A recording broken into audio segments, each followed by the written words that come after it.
Salam əziz şagirdlər, bugün Riyaziyyat 5-ci sinif kitabının 2-ci hissəsinin 6-cı səhifəsində olan çalışmaların izahına bir yerdə baxaq. Birinci tapşırıqda deyir ki, hasili cəmi hasil şəklində yazın. Burada 5B ifadəsi verilib. 5 vurulsun B ifadəsi o deməkdir ki, yəni B ədədinin hərfindən 5 dənə toplamaq lazımdır. 1, 2, 3, 4, 5. Neçə B oldu? 5B. Yəni 5 vurulsun B. İkincidə deyir ki, 7C ifadəsini indi cəm şəklində göstərək. Cəm şəklində göstərmək üçün 7 vurulsun C ifadəsində 7 dənə C-ni toplamaq lazımdır. 7C bərabərdir. C üstəgəl C, üstəgəl C, üstəgəl C,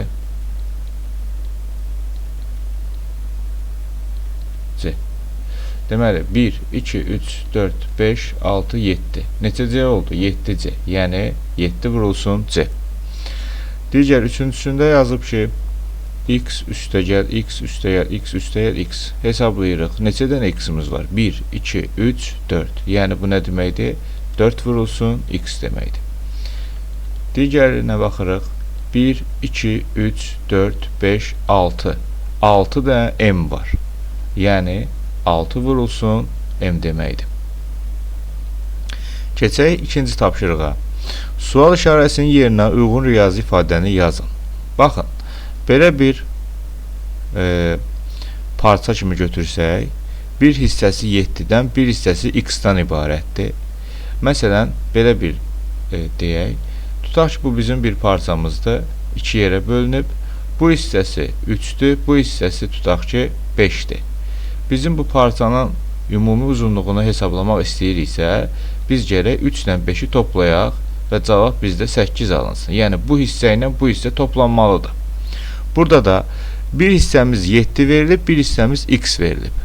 X də yəni ancaq hesablamaq, yəni toplamaq lazımdır. Bu hissə, ümumi hissənin uzunluğu 7 üstə gəlsin, x eləyəcək. Məsəl üçün, burada 2 olsaydı, ümumi uzunluq 7 üstə gəlir 2, yəni 9 götürəcəkdik. Burada da x verildiyinə görə 7 üstə gəlsin x kimi götürüləcək. B variantına baxırıq. B variantında bizim bu ümumi hissəmiz 1, 2, 3, 4, 5 dənə x-dən ibarətdir. Yəni, biz bu ifadəni, bu uzunluğu tapmaq istəyiriksə, x üstəgəl x üstəgəl x üstəgəl x üstəgəl x. Yəni, biz 5 dənə x-i toplamalıyıq və nəticədə biz 5x cavabı almalıyıq.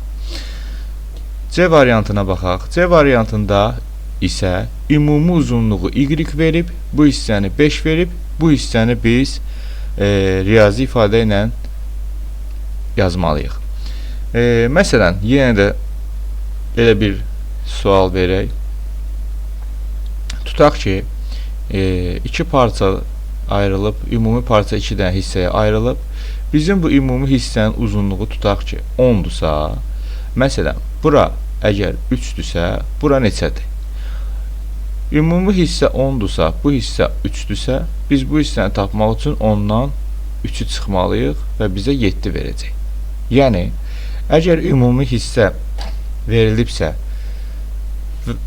ümumi parçanın uzunluğu verilibsə, əgər bir hissəsinin də uzunluğu 5-dirsə, digər hissəni tapmaq üçün biz ümumi verilmiş ədəddən həmin bir hissəni çıxmalıyıq. Yəni, bu hissənin adı y çıxılsın 5 eləyəcək. Bu qədər sadə. Keçək üçüncü tapşırığa.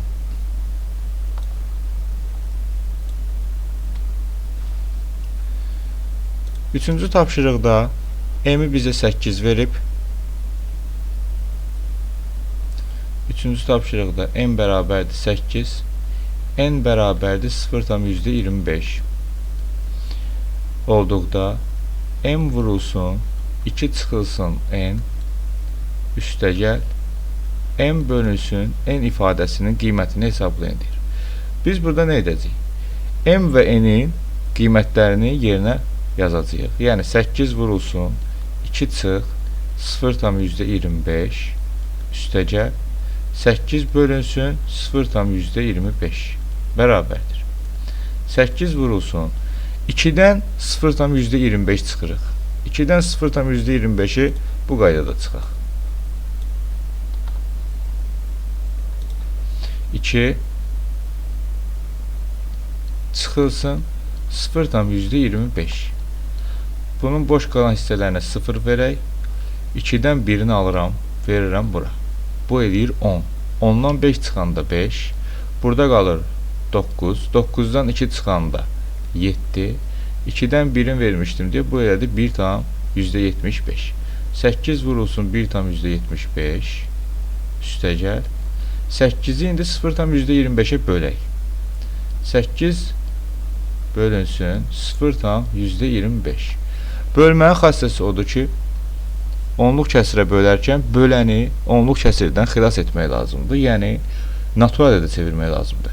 Natural ədədə çevirmək üçün 0-dan sonra neçə ədəd var? 0,25-də 1, 2 dənə ədəd var. Yəni, biz bunu 100-ə vurmalıyıq. Həmçinin də 8-i də 100-ə vurmalıyıq. Yəni, bu bölmə əməliyyatı olacaq 800 bölünsün 25. 80-in içində 25 3 dəfə, 3 25-im 3 dəfə 25-im 75. Çıxanda edir 5, yanına 0 atıram. 50-ni 25-ə böləndə 2 dəfə eləyəcək. 50 cavab eləyəcək ümumilikdə 32. 32 bərabərdir.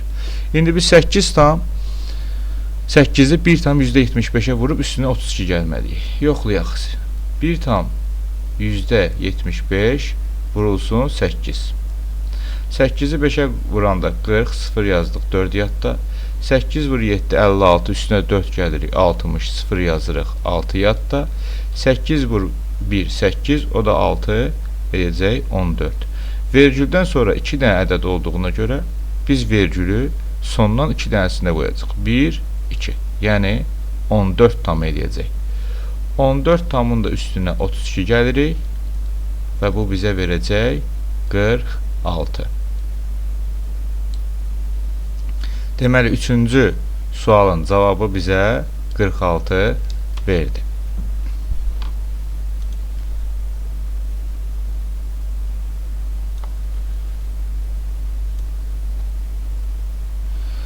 Dördüncü sualın izahına keçək. Dəyişəni verilmiş qiymətlər üçün cədvəli tamamla. C-nin qiyməti 2 verildiyinə görə, burada da C üstə gəlsin 3 verib. C-nin qiyməti 2 olduğuna görə biz C-nin qiymətinə yerinə 2 qoyacaq. 2 üstə gəlsin 3 və bu bizə verəcək 5.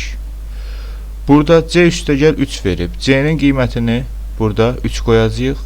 3 üstə gəlsin 3. Bizə verəcək 6. Yenə C-nin qiyməti 3,5 verdiyinə görə burada C-nin yerinə 3,5 qoyacaq. 3,5 üstə gəlsin 3. Və bu nəticədə bizə verəcək 6,5.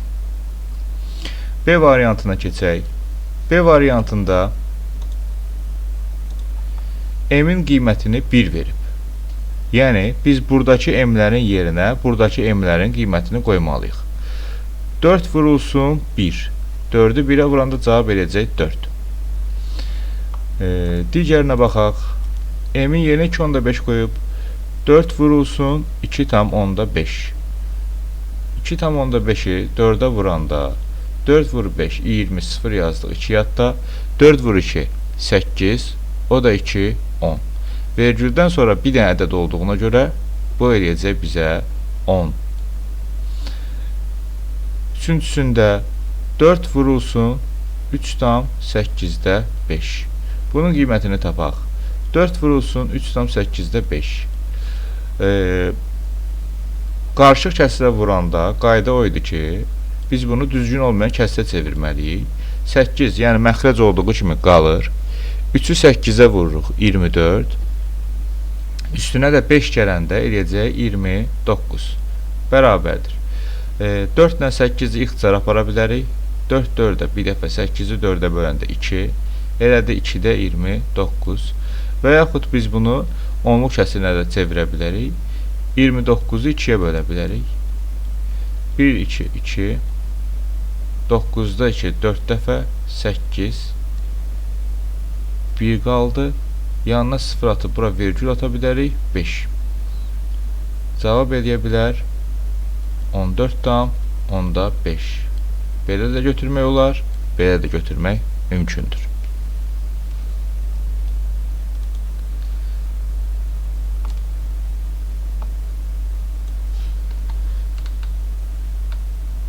Növbəti 5-ci suala baxırıq. 5-ci sualda təsvirlərə uyğun tənlik yazın və həll edin.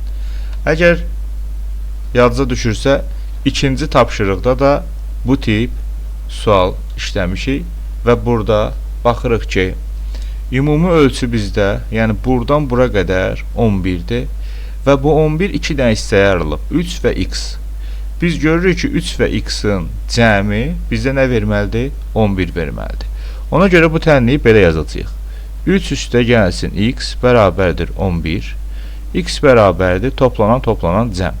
Məhsul toplananı tapmaq üçün cəmdən məlum toplanan çıxmaq lazımdır. Yəni 11-dən 3 çıxırıq.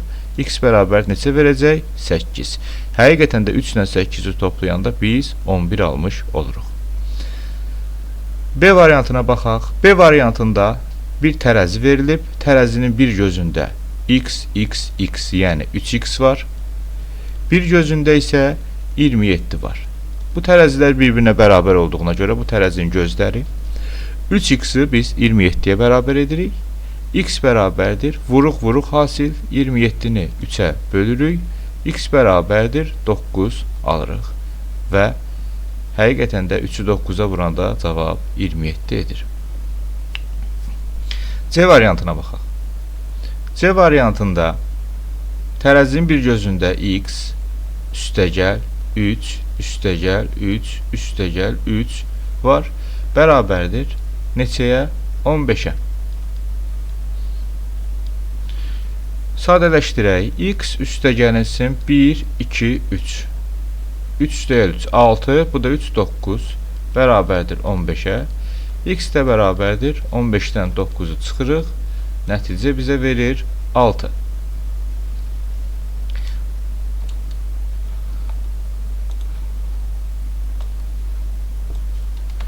Altıncı tapşırığa baxaq. Dəyişənlərin cəmini hasil şəklində yazın və tənliyi həll edin. Baxırıq 6-cı tapşırığa. 1, 2, 3, 4 dənə x-imiz var. Onun həllini belə yazırıq. 4x bərabərdir. 30-dan da 6 çıxanda bizə verəcək 24. X də bərabərdir. 24-ü 4-ə bölürük. Cavab edir 6. Yəni burada x bərabərdir. 6 almış oluruq. İkincisinə baxaq. İkincisində 1, 2, 3, 4, 5. 5 dənə y-imiz var. 5y bərabərdir. 7-nin üstünə 8 gələndə bu da bizə verəcək 15. Y də bərabərdir. 15-i 5-ə bölürük. Cavab edir 3. Digərinə baxaq. 1, 2, 3. Neçə dənə x-imiz var? 3x-imiz. 3x bərabərdir. 36-nı 4-ə böləndə eləyir 9. X də bərabərdir. 9-u 3-ə bölürük. Cavab eləyir 3. Bu qədər sadə.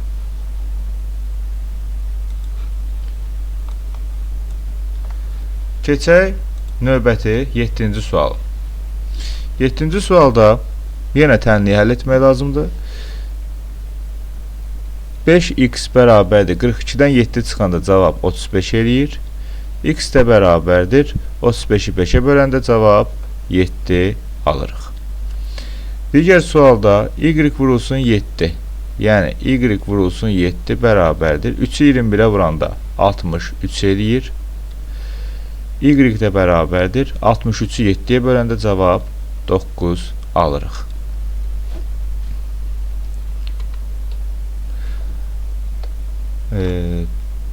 Yeddinci tapşırığın üçüncüsünə baxaq.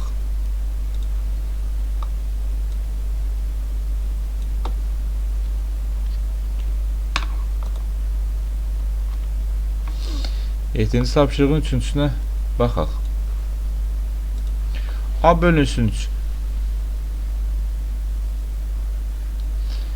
A bölünsün 3 bərabərdir. Birinci mötərizənin içindəki kəsirləri toplayaq.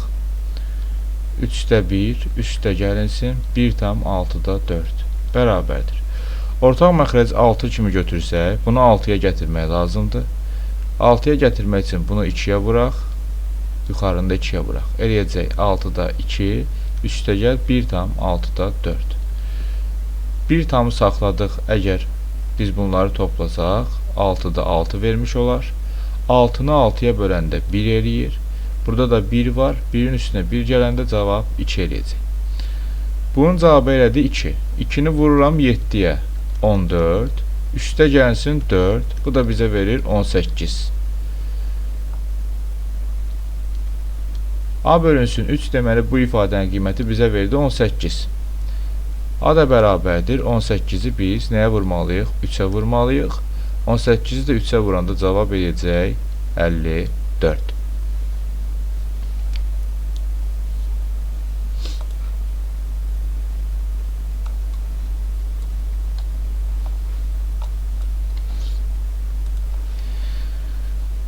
Səkkizinci tapşırığa baxırıq. Hesab maşınına daxil edilən ədəd 5, A variantında 5, B variantında 8, C variantında n olduqda çıxışda alınan nəticəni yazın.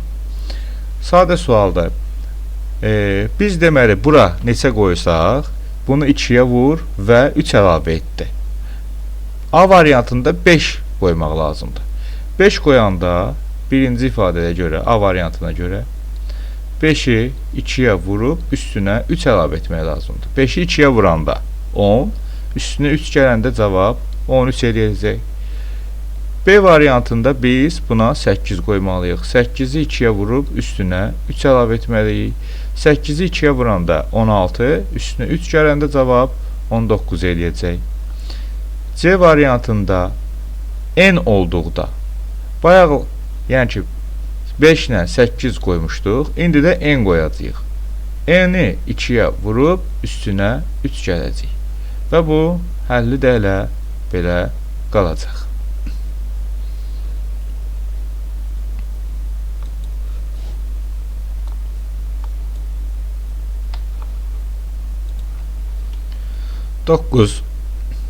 Qiyməti 0,2 manat olan n sayda dəftər və qiyməti 0,3 manat olan m sayda qələm aldıqda ödəmək lazım olan pulu hesablamaq üçün riyazi ifadə yazın. N bərabərdir 5, m bərabərdir 6 olduqda ifadənin qiymətini tap. Özümüzdən birinci belə bir misal deyək ki, məsələn, dəftərin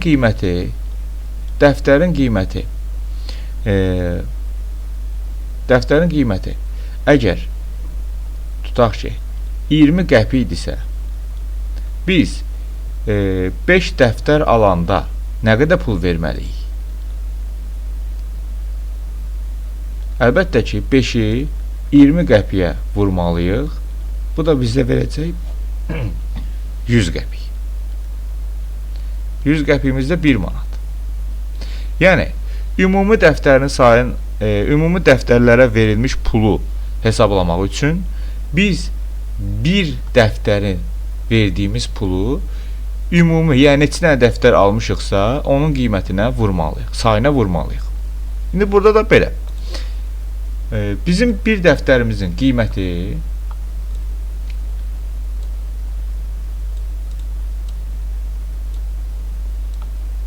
Bizim bir dəftərimizin qiyməti 0,2 manatdır. 0,2 manatdır. Bir qələmin qiyməti isə 0,3 manatdır. Manat. Deməli, biz dəftərdən neçə sayda almışıq? N sayda. Onda biz dəftərlərə nə qədər pul vermişik? Biri 0,2 manat olduğuna görə, biz də n sayda aldığımıza görə bu 0,2 vurulsun n eləyəcək. Üstəgəl qələmlərin biri 0,3 manatdır. Biz qələmlərdə neçə sayda almışıq? M sayda. Ümumi qələmlərə verdiyimiz pulu isə 0,3 vurulsun M ifadəsi ilə tapmış oluruq. Bu, bunun riyazi ifadəsidir. Hesablamağa gəldikdə isə N-in qiymətinə 5, M-in qiymətinə isə 6 qoyacağıq. Bərabərdir. 0,2 vurulsun 5, üstəgəl 0,3 vurulsun 6. Bərabərdir. 0,2-ni 5-ə vuranda cavab 1 eləyəcək. 0,3-ü 6-ya vuranda isə 1,8 eləyəcək və bunları toplayanda cavab 2,8 almış olaraq.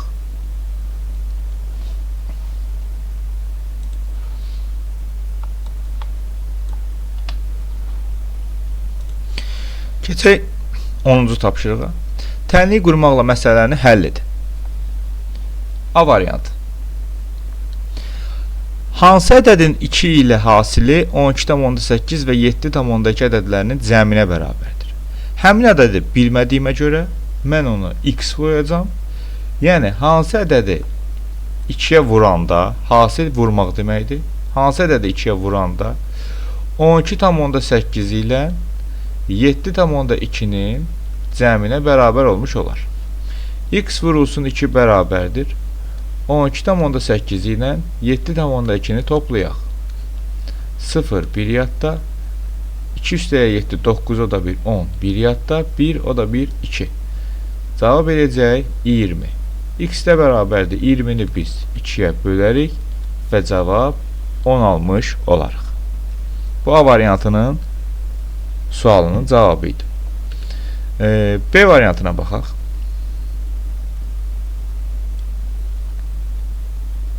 B variantında sinifdəki şagirdlər hər birində eyni sayda olmaqla 3 qrupa bölünsələr, hər qrupda 8 nəfər olar.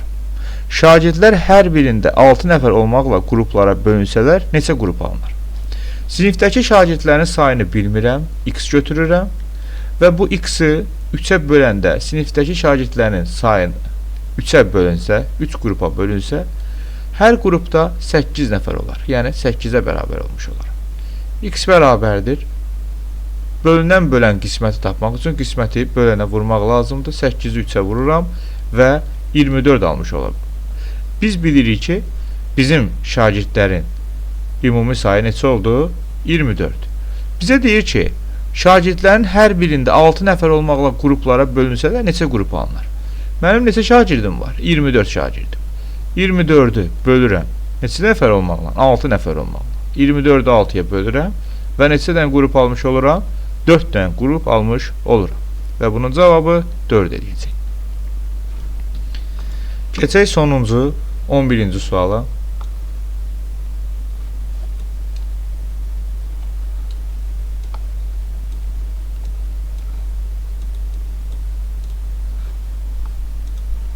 Şəkilə əsasən qanuna uyğunluğu müəyyən edin və cədvəli tamamlayın. Fiqurların sıra nömrəsi 1, dairələrin sayı 2. Fiqurun sıra nömrəsi 2, dairələrin sayı 4. 3 olanda 6, 4 olanda 8. Deməli, biz buradan başa düşürük ki, birinci fiqur dairənin biri sıra nömrəsi 1 dənə, yəni birinci yerdə duranlarda neçə dənə dairə var? 2. İkinci yerdə duranlarda neçə dairə var? 4. Üçüncü yerdə duranlarda 6 dairə var. Dördüncü yerdə duranlarda 8 dairə var. Biz buradan görürük ki, sıra nömrəsini 2-yə vurub. Yəni, 1-i 2-yə vurub 2 alıb, 2-ni 4-ə vurub, 2-ni daha doğrusu 2-yə vurub 4 alıb, sonra 3-ü 2-yə vurub 6 alıb, 4-ü 2-yə vurub 8 alıb, biz 5-i də 2-yə vuracağıq. 5-i 2-yə vuranda 10 alınacaq. Həmçinin n-i də 2-yə vurub, n-i 2-yə vuranda 2n almış olarıq. 6-cı səhifənin izahlarına baxdıq. Dərslərimizə yazılmaq istəyirsinizsə, əgər 051 759 5596 nömrəsi ilə əlaqə saxlaya bilərsiniz. Hamınıza uğurlar.